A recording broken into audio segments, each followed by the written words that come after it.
Draft Capital Sports.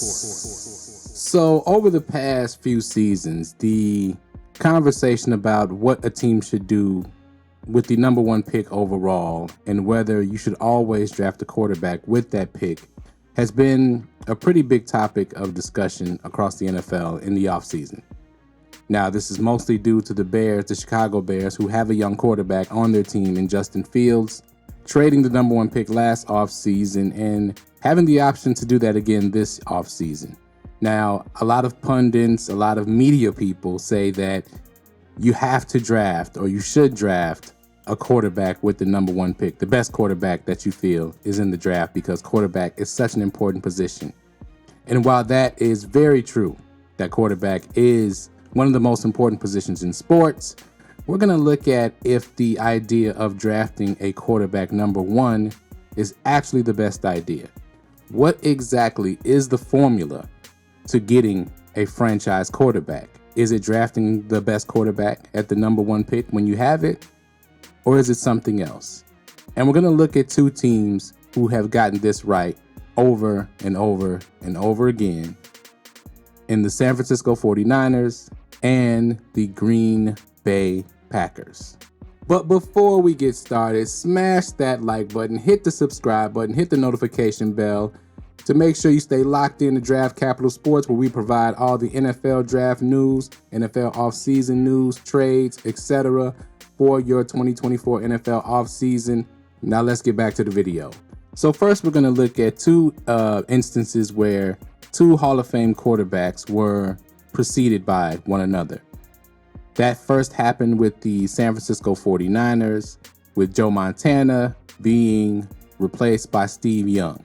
Now, Steve Young was the number one overall pick in the supplemental draft, and I believe it was 1984, and Joe Montana was a third round pick by the 49ers, so neither one a number one overall pick in the NFL draft. Now, when Steve Young was acquired by the 49ers, Joe Montana was pretty much the consensus number one overall quarterback in the league. They had won several Super Bowls. He was the most efficient quarterback, I believe, to have played at that time. Yet they still went and got Steve Young, who was in his seventh season and had struggled mightily with the Tampa Bay Buccaneers, the team who drafted him in that supplemental draft. Now, he had been with the San Francisco 49ers for 4 years before he got a chance to actually play a legitimate amount of games. Now, in his seventh season, he played 10 games with the 49ers. The record for the team with him as the starter was 5-5. He threw for 205,000 yards, 64% completion percentage, 17 touchdowns, 8 interceptions, a 93.8 passer rating. Very good stats for a backup quarterback at the time.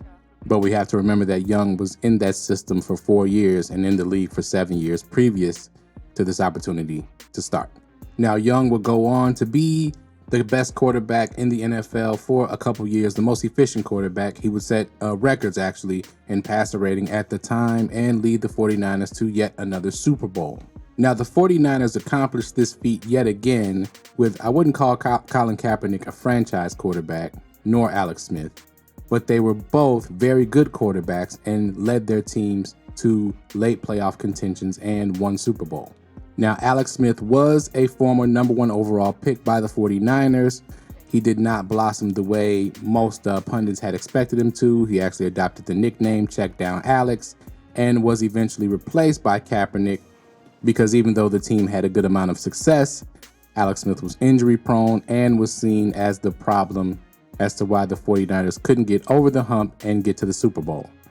Now, when Kaepernick replaced Alex Smith, the previous season under Alex Smith, the 49ers were 13-3.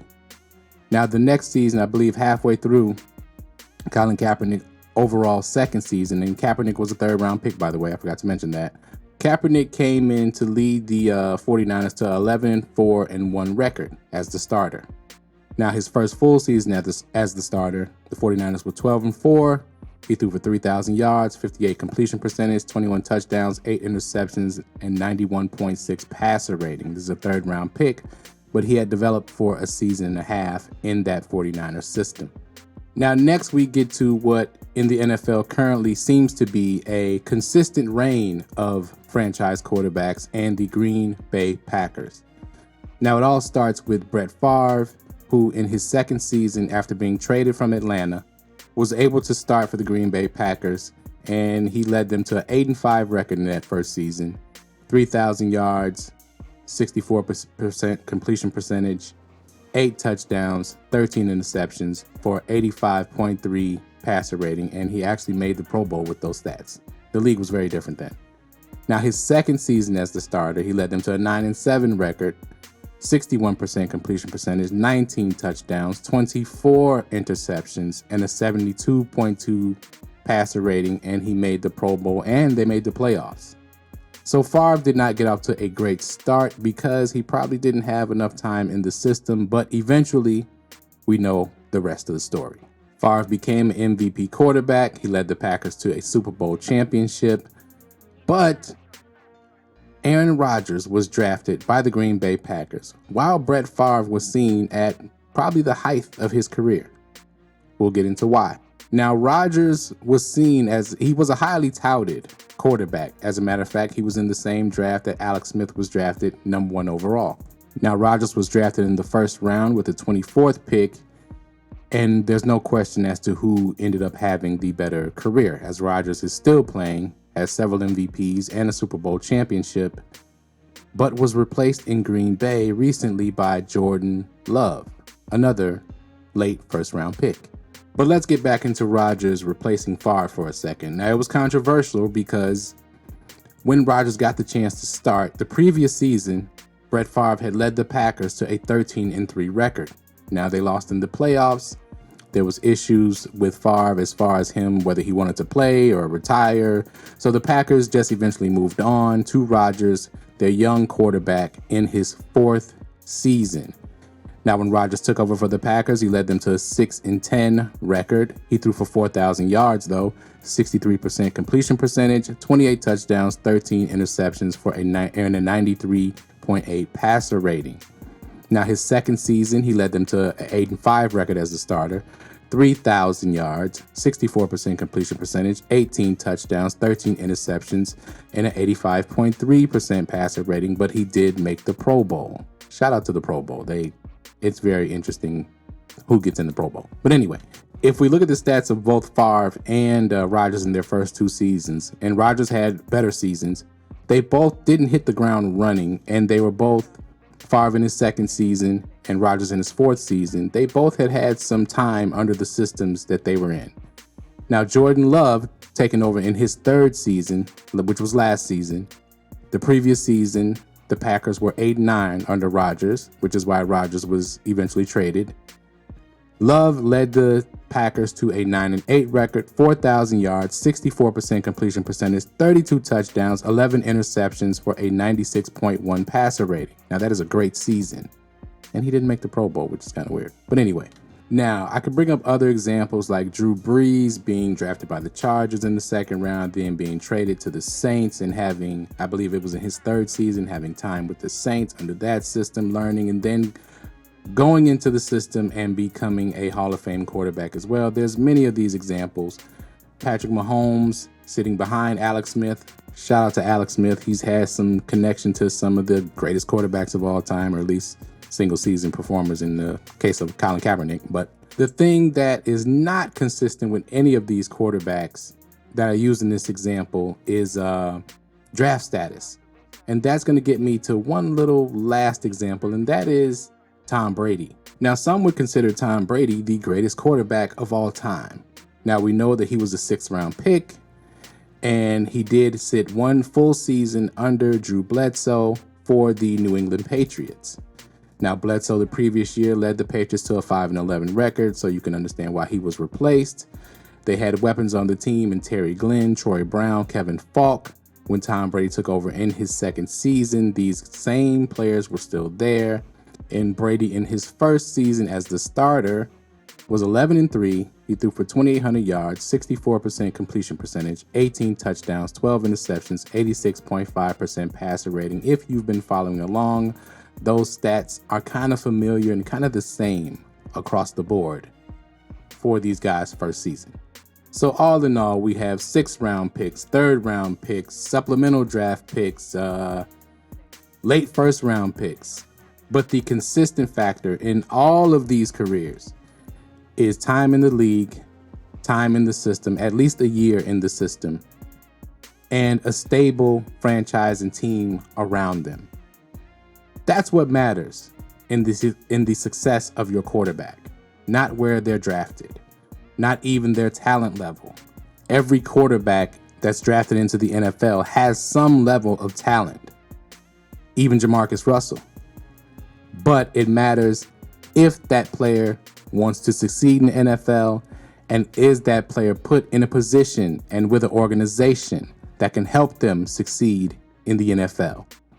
Asking a rookie to come right in, shout out to Peyton Manning, and be successful, no matter how talented they may be at playing football, normally does not work out and leads to disaster. And speaking of Peyton Manning, the GM that drafted him, Bill Polian, once said that you should draft a quarterback every 3 to 4 years. Why is that? Because no matter what your situation, a quarterback needs to develop in the system.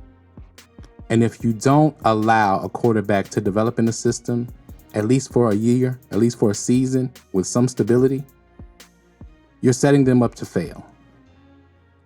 So I end this in saying, if the Chicago Bears want to draft a quarterback, they should.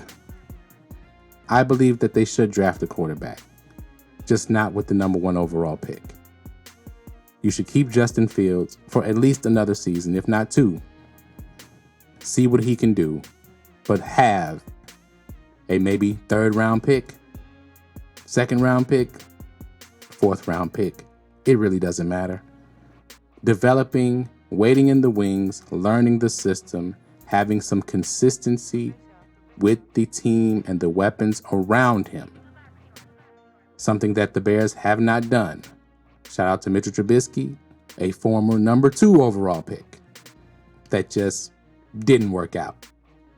But he was drafted ahead of Deshaun Watson and Patrick Mahomes. But I digress. So for everybody who feels that Caleb Williams or Drake May or any quarterback in this draft is going to be drafted number 1 and be a savior, take a look at Bryce Young. Take a look at CJ Stroud. They're not very different in talent level, but the situations they were drafted into were extremely different. So my point is, it doesn't matter when you draft a player or what pick you have. It matters what you do with the player and what plan you have for the player when you draft them. They can be a 3rd round pick. They can be a supplemental draft pick. They can be a late 1st round pick. They can be a 6th round pick. It just doesn't matter. What matters is how stable is your organization, how stable is your coaching staff, and how stable is your plan to maximize that player's skill set. So shout out to all the media people who have to put on a show every day. I know that is probably very difficult and you have to create narratives to talk about. But this Caleb Williams Bears number 1 overall pick thing, it's a little ridiculous. It's not fair to Williams as a young player coming into the league. It's not fair to Fields as a young player trying to ascend in the league.